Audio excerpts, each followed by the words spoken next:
Welcome back to Countdown to Kickoff. It is Action 4 and Valley Central's look at the upcoming 2013 high school football season. We are live from Sharyland's Rattler Stadium in Mission, and I am talking 32 5A football with a couple of guys who know it really well. It's Mario Aguirre of the Brownsville Herald. Eladio Jaimes, you were at the scrimmage last night with Prime Prep, this Sharyland Rattlers team, and the Harlingen Cardinals.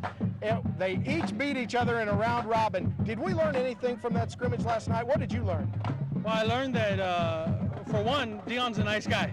That's the biggest thing I learned. I mean, I was a fan of his and with the Cowboys everywhere, but, you know, I got to see a side of Dion that nobody's seen. But locally, staying locally, I saw that Harlingen had a very good defense. Harlingen looked very good on defense. Sharyland looked very good on defense. When these two guys went at each other, nobody scored till late in the second quarter, which was a two-quarter scrimmage. But you expect, obviously, they're two powerhouses, two Valley powerhouses, probably the two best 5A teams in the Valley as far as programs go all time. But, you know, they both had very good defenses. They both looked solid. They were hitting hard. They were getting after the ball. They were swarming at the ball. And I'm looking forward to just Sharyland and Harlingen again. All right, Mario, let's talk about Brownsville football for a second. Brownsville veterans came out and stunned a lot of people with their big win in the first round of the playoffs. They went on to the second round. They lost a lot of guys from that team.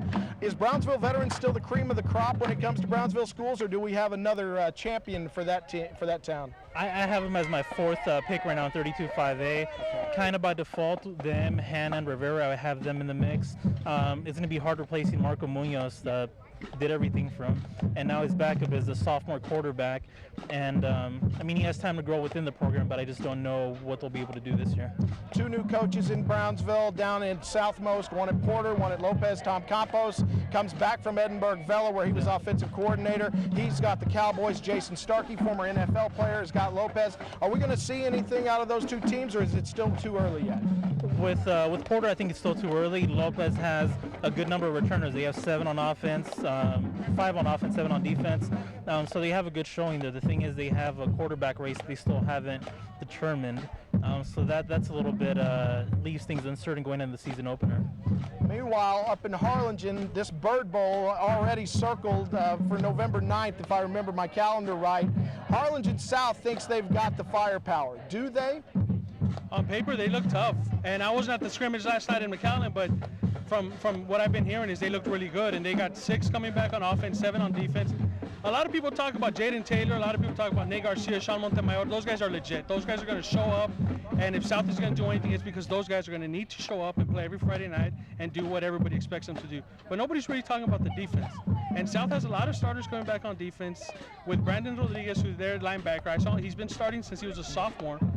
He's not the biggest guy on the team. He's not the biggest linebacker in the Valley, but he's one of those linebackers, your typical Valley linebacker. He's going to get after. He's going to hit you hard. And, you know, with him and that defense, I think South can make a lot of noise. Maybe one of the top teams, if not the top team in the Valley this year. Meanwhile, Los Fresnos is saying, hey, what about us? We're the team that beat Harlingen last year. They've got Brendan Colon, who is, you know, one of the top recruits in the Valley. He's already been offered by a couple of, Ivy League schools besides UT San Antonio.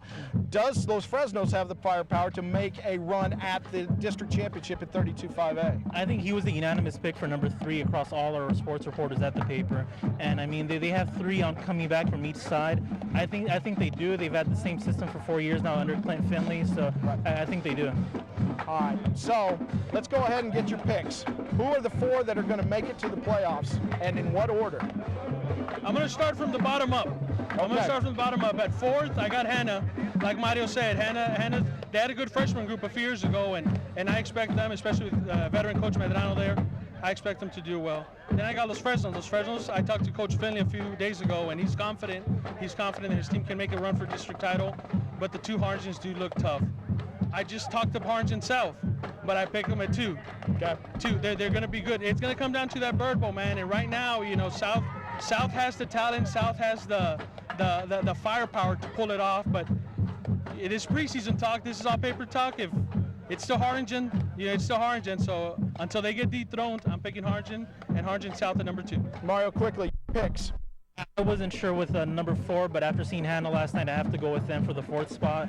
Los Fresnos number 3, Harlingen number 2, and Harlingen South number 1. All right, you're going South number 1. I also am going with Harlingen number 1 over South. I think that defense of Harlingen just too strong. I've got Los Fresnos in 3rd, just like y'all 3 of you do. My Brownsville team of the year, Brownsville Rivera. I think Tom Chavez has got a good squad down there. I think with Jaquil Evans as a senior, he's got some other guys. I think they're going to be able to open him up on that offense. Mario, thank you so much. Eladio, thank you. That's our 32-5A discussion here on Countdown to Kickoff. We are coming right back. Don't go anywhere. Action 4 Sports at valleycentral.com looking at the upcoming high school football season. We'll be right back right after this.